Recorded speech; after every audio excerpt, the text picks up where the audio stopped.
Tessalonicenses. Vamos ver hoje a porção de 2 Tessalonicenses, capítulo 3, versículos do 1 ao 15. Amém? Senhor Jesus, gostaria de ler com os irmãos. Obrigado, Daniel. Eu vou ler na NAA. Gostaria de ler com os irmãos o capítulo 3, versículos 1 e 2, de 2 Tessalonicenses. Oh, Senhor Jesus, fala assim: finalmente, irmãos, orem por nós, para que a palavra do Senhor se propague e seja glorificada, como aconteceu entre vocês. Orem também para que sejamos livres das pessoas perversas e más, porque a fé não é de todos. Senhor Jesus, no versículo 1, nós vemos que Paulo sendo um grande evangelista, um grande plantador de igrejas, ele ainda dependia do Senhor Jesus. E ele rogava às igrejas que as igrejas orassem por ele. Não só por ele, mas também para que a palavra do Senhor ela fosse propagada e glorificada, como estava acontecendo ali na igreja em Tessalônica. E nós também temos que nos recordar sempre da oração. Muito comum entre nós a gente ter contato com o estudo da palavra, buscar reuniões, mas a palavra ela é complementada sempre pela oração. Eles são duas partes, são duas partes essenciais na vida de nós cristãos, é a palavra e a oração. E nós temos que seguir aqui a recomendação de Paulo, de sempre pedir orações. Não por nós, sempre, Normalmente nós pedimos oração quando nós temos alguma necessidade. Mas Paulo aqui ele estava pedindo oração para que o evangelho do Senhor Jesus fosse pregado. E não só pregado, mas também glorificado.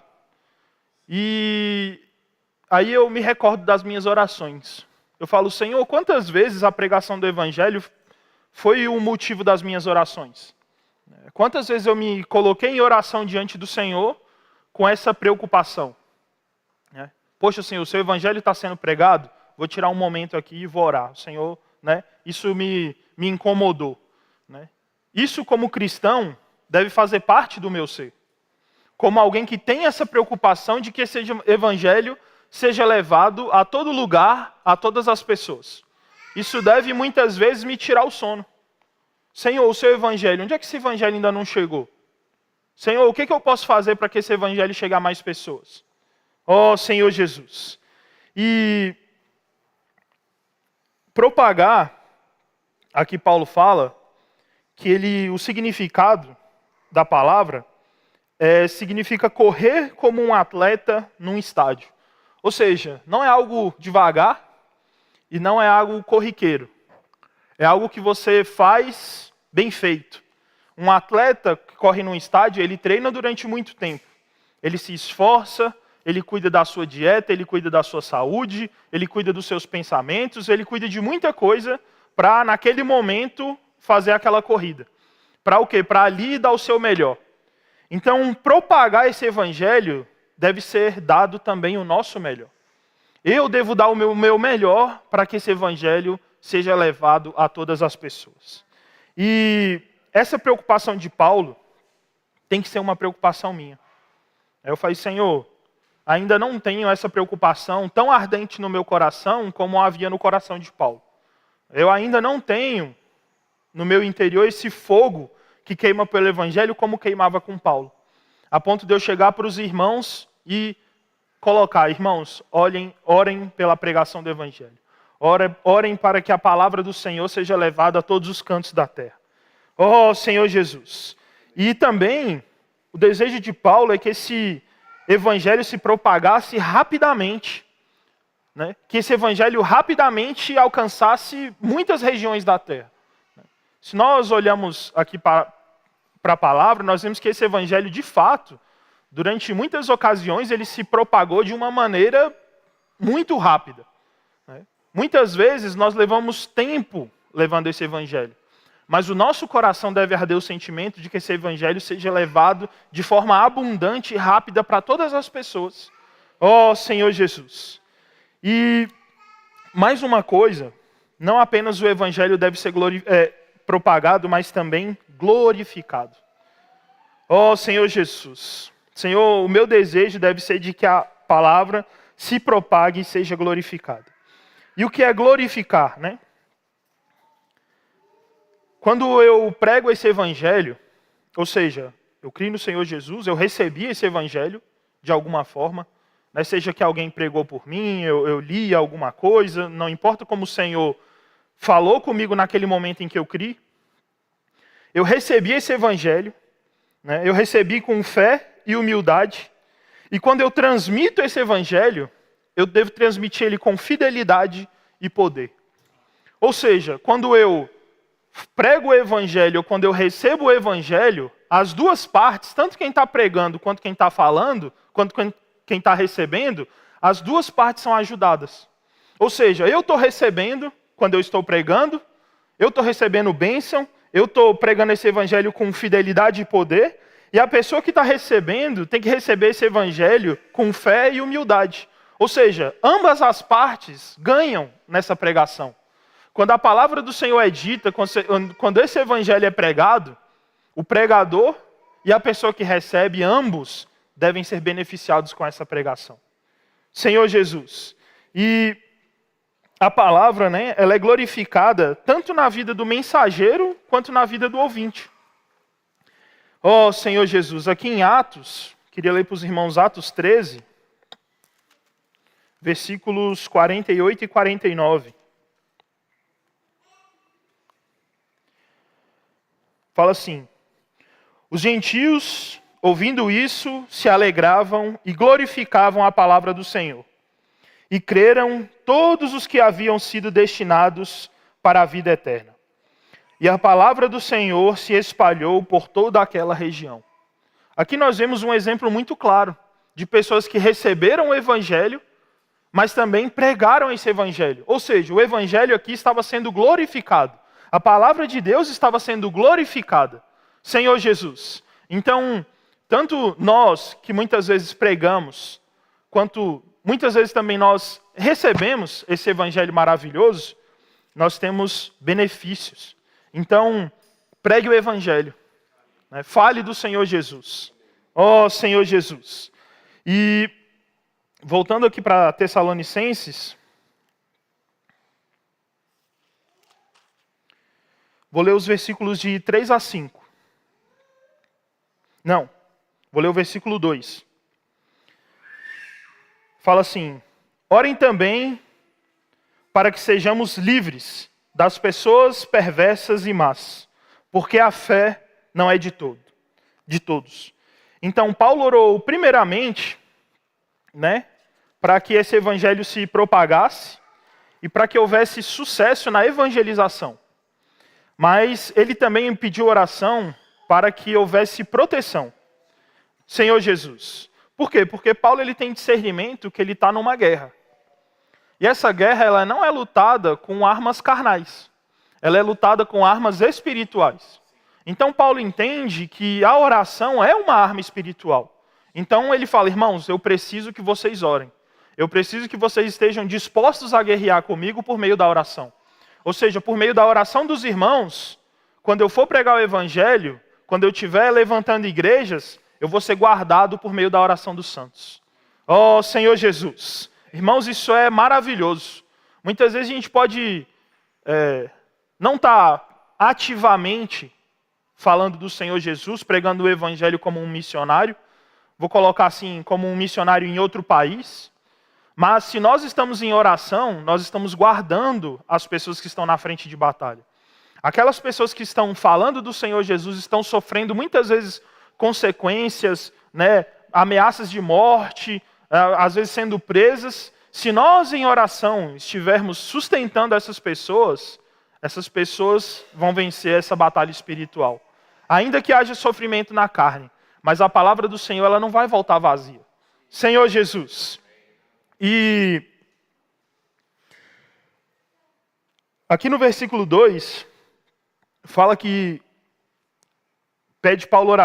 quando Paulo pede oração, ele fala que para que sejamos livres das pessoas perversas e más. Há dois tipos de pessoas, né, que vão atrapalhar essa pregação do evangelho. Pessoas perversas e pessoas más. E aqui a palavra perversas na tradução é átopos. Eu não sabia disso, e essa palavra ela é citada unicamente no grego nessa porção. Em todo o texto bíblico, somente nessa porção é citada essa palavra. E perversa aqui quer dizer o quê? Alguém que se desviou do comportamento normal ou correto. Ou alguém altamente prejudicial, nocivo, capaz de causar danos graves. Esse é o tipo de pessoa que vai querer atrapalhar que esse evangelho chegue a outras pessoas. Esse é o tipo de pessoa que vai querer atrapalhar quando Paulo tentava levantar igrejas. São pessoas perversas. Também há pessoas más, né, que são pessoas que são... a palavra mal descreve basicamente uma pessoa que tem o mesmo caráter e a mesma intenção de Satanás. Alguém o quê? Maligno. Né? Então, essas pessoas perversas e pessoas más, elas vão aparecer no nosso caminho. Pessoas que falam o evangelho, pessoas que cuidam, vão aparecer tentando bloquear, tentando atrapalhar, tentando vencer essa guerra espiritual para o maligno, e não para o Senhor. Senhor Jesus. Mas aqui no versículo de 3 a 5, o Senhor nos dá um encorajamento. Ele fala assim: mas o Senhor é fiel. Ele os fortalecerá e os guardará do maligno. Temos confiança no Senhor quanto a vocês, de que não só estão praticando as coisas que lhes ordenamos, como também continuarão a fazê-las. Que o Senhor conduza o coração de vocês ao amor de Deus e à perseverança de Cristo. Senhor Jesus, irmãos, ainda que o maligno tente, por meio de pessoas perversas, por meio de pessoas más, o Senhor é fiel em cuidar de cada um de nós. Oh, Senhor Jesus, o Senhor, né, Ele é a nossa cidade de refúgio. E a fidelidade de Deus, Ele é esse escudo contra o maligno. O Senhor, Ele é aquele... Eu lembro quando eu ia para as conferências e tinha um monitor que falava para mim que a gente era os pintinhos debaixo da asa da galinha dele, né? Que ele era a galinha, da galinha dele não, né? Que ele era a galinha e nós éramos os pintinhos, né? E ele tinha que cuidar da gente debaixo das asas, né? Então a responsabilidade era dele. Da mesma forma, o Senhor, Ele tem esse cuidado com cada um de nós. O Senhor, Ele não vai deixar simplesmente os seus filhos ao relento. O Senhor não vai nos enviar a pregar o Evangelho, não vai enviar a todos os lugares da terra sem nos dar alguma proteção. Não. Essa não é uma postura do Deus que nos chamou. Senhor Jesus. E Ele é fiel aos seus atributos, às suas palavras, às suas promessas. Ou seja, quantas promessas o Senhor já não nos deixou aqui? E Ele tem permanecido fiel a todas elas. O Senhor, em momento algum, nos decepcionou. Em momento algum, o Senhor nos prometeu algo, nos disse algo e não cumpriu. Esse não é o Deus que eu creio, né? O Deus que eu creio, Ele é fiel, altamente às suas promessas. E também, aqui no versículo 4 fala: temos a confiança no Senhor quanto a vocês, de que não só estão praticando as coisas que lhes ordenamos, como também continuarão a fazê-las. Aqui mostra que os tessalonicenses, eles estavam ali perseverando nas palavras que Paulo tinha direcionado para eles. Ou seja, eram pessoas, eram irmãos, que eles obedeciam à palavra. Ou seja, Paulo já tinha escrito uma palavra para a igreja em Tessalônica, e Paulo fala que eles estavam praticando, e eles estavam permanecendo naquilo. Isso mostra também que isso é uma forma da gente se guardar dessas pessoas que estão tentando vencer essa guerra para o maligno. Ou seja, se eu obedeço à palavra do Senhor, eu sou resguardado. Né? É como muitas vezes, no meio militar, tem irmãos aqui que podem falar isso muito melhor do que eu. Né? Por exemplo, se você recebe uma ordem, rapaz, você obedece. Você não vai questionar, você obedece. Né? Você vai obedecer. Por quê? Porque você tem que obedecer. Se você está numa situação de menor patente, vamos assim dizer, você vai obedecer essa ordem. E um alerta que fica para nós, né, como igreja, os ataques do maligno, eles vão vir. Eles sempre vão vir. Mas se nós permanecermos obedecendo a palavra, né, e tendo sempre a presença do Senhor conosco, nós vamos resistir, né? Nós vamos perseverar, porque os dardos inflamados eles vão vir. Agora, eu tenho um Deus que é fiel, e eu tenho um Deus que ele não, se eu permaneço na palavra, ele não vai se ausentar, ele não vai ser um pai ausente. Se eu permaneço obedecendo o Senhor Jesus, seguindo os seus preceitos, o Senhor vai estar presente para cuidar. Ó Senhor Jesus. E aqui no versículo 5, fala assim: que o Senhor conduza o coração de vocês ao amor de Deus e à perseverança de Cristo. Ó Senhor Jesus. Irmãos, é o Senhor que faz tudo em nós. Se você olhar, eu falo, rapaz, toda a minha história, eu sou altamente dependente de Cristo. Porque a misericórdia do Senhor que me alcançou, né? O Senhor, por me amar, por sua misericórdia, pela obra que foi feita, né? O Senhor chegou até mim.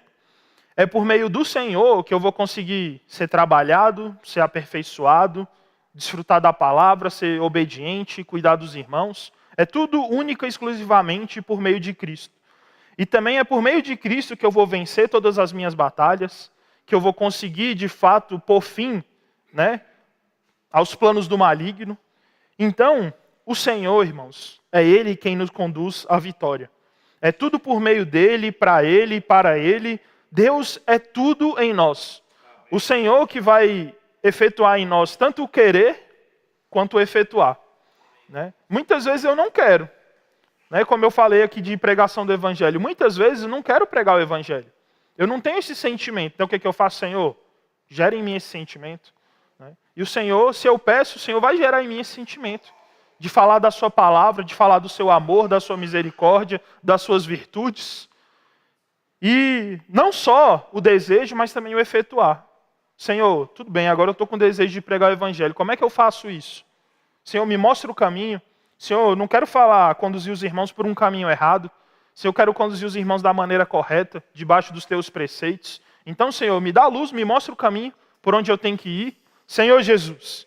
Então, irmãos, o Senhor é quem faz todas as coisas. Eu tenho que ser o quê? Um filho obediente.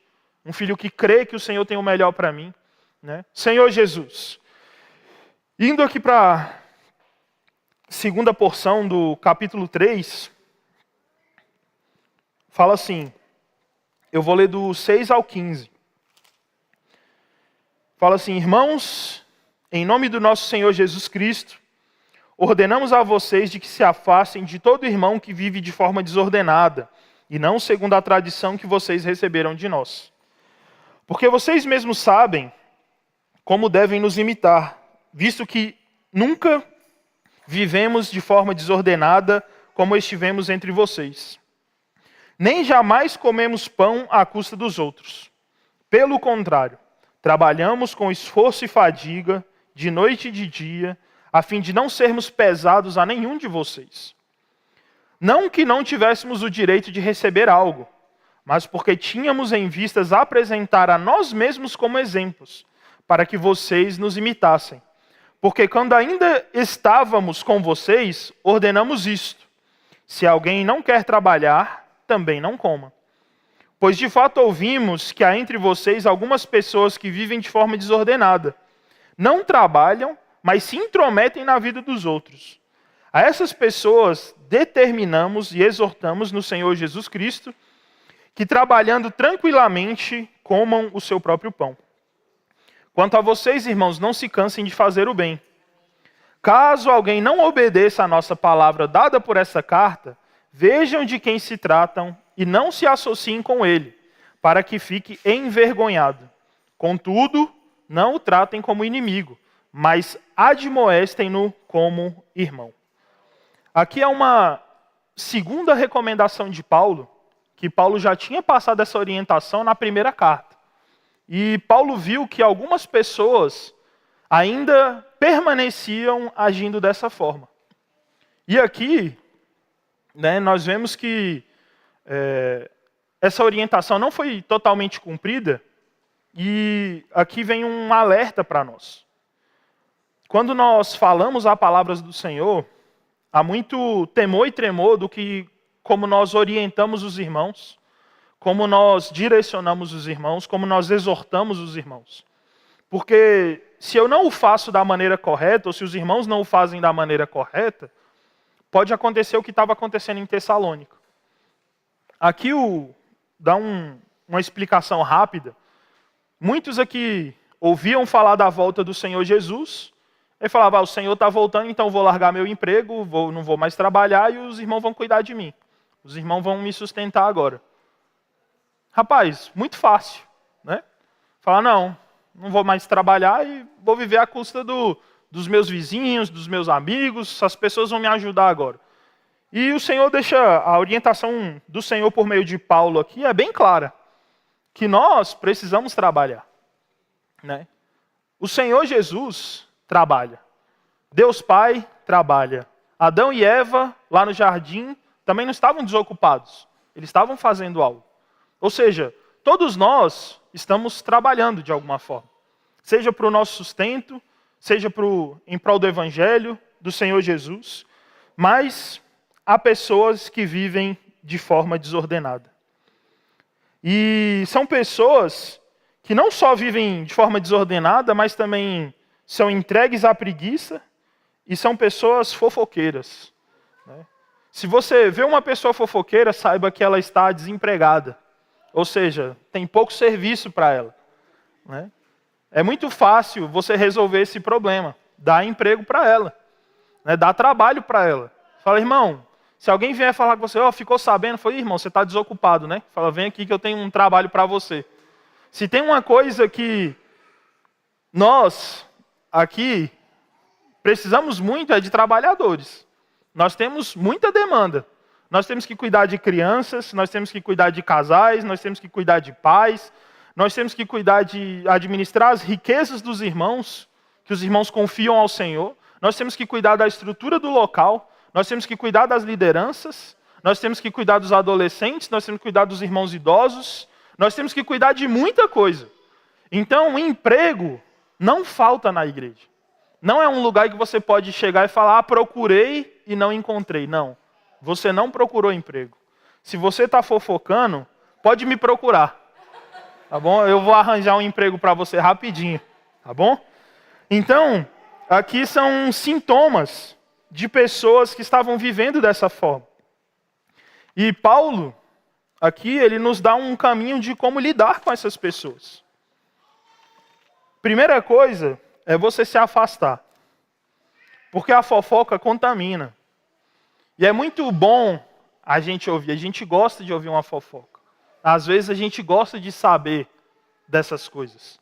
Não vou mentir, às vezes, né, eu fico, eita, o que aconteceu aí? Né? Aí o Senhor pega e faz o quê? Você está desocupado, né? Eu vou te dar mais um trabalho. Então, nós temos que nos afastar dessas pessoas. Por quê? Porque essas pessoas, elas não são ignorantes. Essas pessoas são rebeldes. Por quê? Paulo já tinha orientado a igreja em Tessalônica. Fala, olha, não é dessa forma, entendeu? Você precisa trabalhar, você precisa ter o seu sustento, você não pode viver à custa dos irmãos. Ou seja, Paulo já tinha passado uma orientação para esses irmãos. E eles não obedeceram. Então, eles não são ignorantes mais, eles não sabiam. Não, eles eram rebeldes. Ou seja, eles já não queriam ouvir essa palavra. Eles já não queriam obedecer o que Paulo estava direcionando a esses irmãos. E aí a situação é pior. E, além de se afastar, Paulo ele dá uma outra postura, que é o quê? Advertir os irmãos. E aqui é onde a gente tem que tomar muito cuidado. Porque advertir os irmãos, principalmente irmãos que estão numa situação como essa, é muito difícil. Você saber falar com as palavras corretas, você conseguir se expressar Passar o sentimento que o Senhor deseja, a luz que o Senhor deseja, sem machucar o irmão. E um ponto que Paulo deixa muito claro aqui no versículo 15, que é o quê? Contudo, não o tratem como inimigo, mas o admoestem-no como irmão.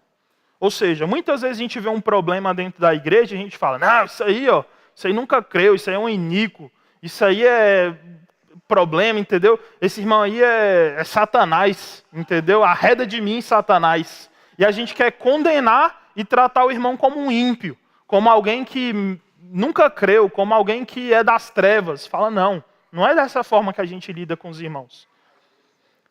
Às vezes é. Eu dei um exemplo que foi além. Mas, o que eu tenho que fazer? Eu tenho que conduzir esses irmãos ao arrependimento.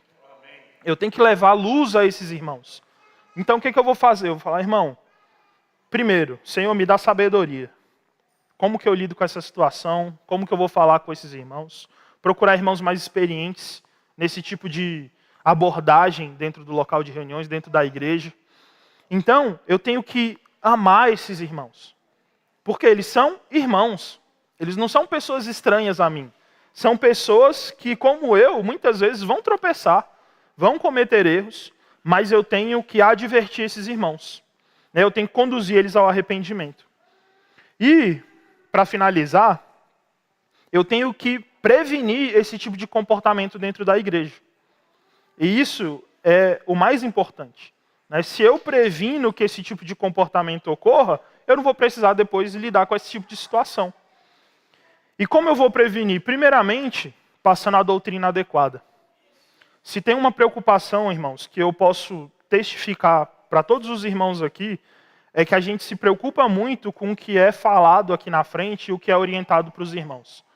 A gente nunca chega numa reunião de serviço, onde a liderança da igreja se reúne e fala, não, vamos dar isso aqui para os irmãos, que é o que, é mais fácil, é o que a gente, às vezes já tem material, não, já tem livro. Não é dessa forma. Não é assim que se conduz ou que eu alimento os irmãos.